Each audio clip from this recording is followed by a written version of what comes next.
आदमपुर गांव में पिछले 3 साल से ठीक से बारिश न होने की वजह से तालाब, कुएं, खेत पूरी तरह से सूख गए हैं।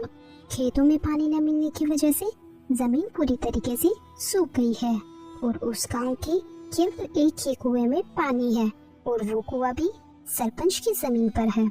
इसलिए गांव वालों को पीने के पानी के लिए सरपंच को पैसे देकर पीने का पानी खरीदना पड़ता है या फिर गांव की औरतें गांव से 5 मील दूर जाकर नदी से पानी भरकर लाती है।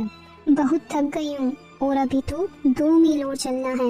मैं इतना दूर तक कैसे चल पाऊंगी? बहुत थक गई हूँ। हम भी क्या कर सकते हैं, हमारा यही नसीब है। यहाँ 3 साल से बारिश नहीं हुई है। गर्मी की वजह से सारी फसल जल गई है। 5 मील दूर से हमें पानी लेने आना पड़ता है। हम पता नहीं आगे कैसे जिंदा रहेंगे।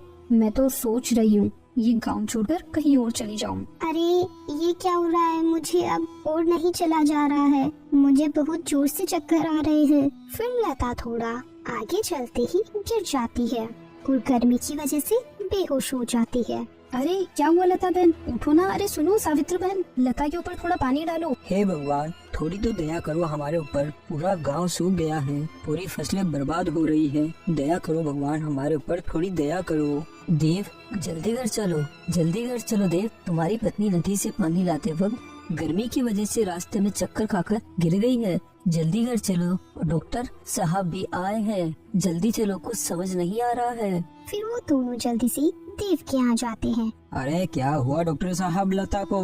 कुछ नहीं, धूप में इतना दूर से पानी लाने की वजह से चक्कर आ गए थे और थोड़ा बुखार भी है। अभी हालांकि मैंने दवाई दे दी है, थोड़ी देर में ये होश आ जाएगा।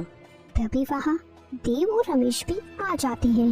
डॉक्टर साहब क्या हुआ है मेरी पत्नी को? क्या होगा आखिर तुम्हारी पत्नी को? इतनी धूप में वो बेचारी इतनी दूर तुम्हारे लिए पानी लेने जो गई थी। मैंने तुम सब लोगों से कहा है इतना दूर जाने की जरूरत नहीं है। तुम बस मुझे कुछ पैसे देकर मेरे कुएं से पानी ले लिया करो। लेकिन तुम सब लोगों को तो पैसे बचाने की आदत है ना। अब तुम खुद ही देख लो। और ये तो अच्छा था कि इसके साथ में गाँव की और दूसरी औरतें भी थी, वरना पता नहीं क्या हो जाता।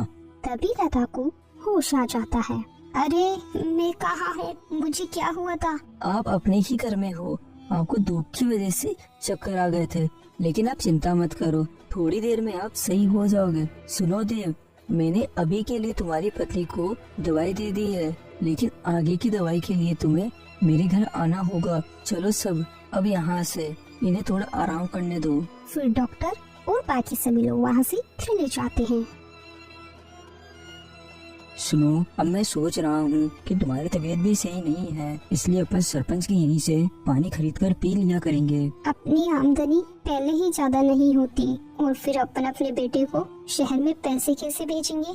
अगर अपन सारे पैसे यही खर्च कर लेंगे तो? वो सब मुझे नहीं पता, लेकिन अब मैं तुम्हें नदी पर पानी लेने के लिए नहीं जाने दूंगा। मैं आज ही रोहित को गाँव आने के लिए खत लिख देता हूँ। फिर कुछ दिन के बाद रोहित को अपने पिता का खत मिलता है।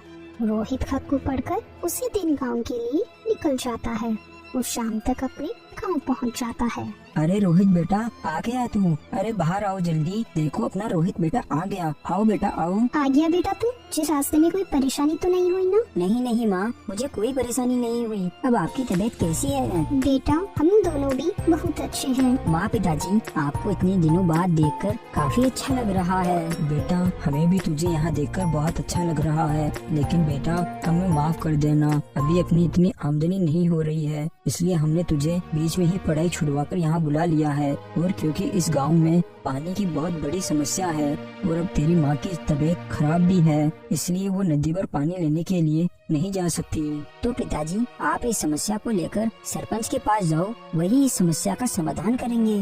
अरे बेटा, हमारी किस्मत ही फूटी हुई है। ये सब तो पहले से ही चलता आ रहा है और इस समस्या का कोई समाधान नहीं होने वाला, क्योंकि गांव में पीने के लिए पानी या तो 5 मील दूर जाकर नदी से लेकर आओ या फिर गांव के सरपंच को पैसे देकर उसके कुएं से लेकर आओ। लेकिन पर पिताजी, सरपंच के कुएं में पानी है तो बाकी गांव के कुएं में पानी क्यों नहीं है? अरे बेटा क्या बताऊं मैं तुम्हें, सरपंच ने शहर से बड़ी बड़ी मशीन और लोगों को बुलाकर अपने कुएं को बहुत गहरा करवा लिया है, जिस वजह से उसके कुएं में पानी कभी खत्म नहीं होता। तो पिताजी, सभी गांव वाले मिलकर गांव के बाकी कुएं को भी गहरा क्यों नहीं कर लेते?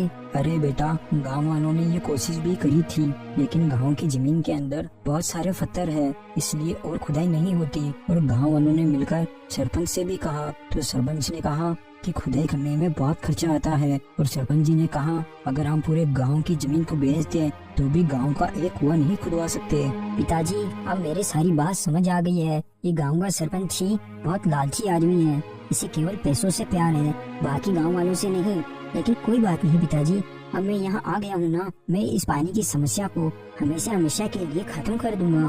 बेटा, इस समस्या में आज तक कोई कुछ नहीं कर पाया, तो तुम क्या करोगे? पिताजी, शहर में सब लोगों ने अपने घरों में बोरिंग लगवा रखी है, और बोरिंग लगवाने में कुएं को खुदवाने में इतना खर्चा भी नहीं आता है, और बोरिंग की मदद से जमीन के अंदर से पानी को भी बड़ी ही आसानी से बाहर निकाला जा सकता है। लेकिन बेटा, वो सब कैसे होगा? उसके लिए तो बिजली की जरूरत पड़ती है ना? हाँ पिताजी, बस केवल बिजली की ही जरूरत पड़ेगी, बाकी तो आपके आशीर्वाद से मैंने एग्रीकल्चर की ही पढ़ाई करी है, तो मुझे बोरिंग लगाना आता है। लेकिन बेटा, गांव का सरपंच कभी ऐसा नहीं होने देगा। अगर तुम बोरिंग लगा दोगे तो उसका धंधा बंद हो जाएगा, और वो ऐसा कभी नहीं होने देगा। अगर तुम चाहो तो एक बार गांव वालों से बात करके देख सकते हो।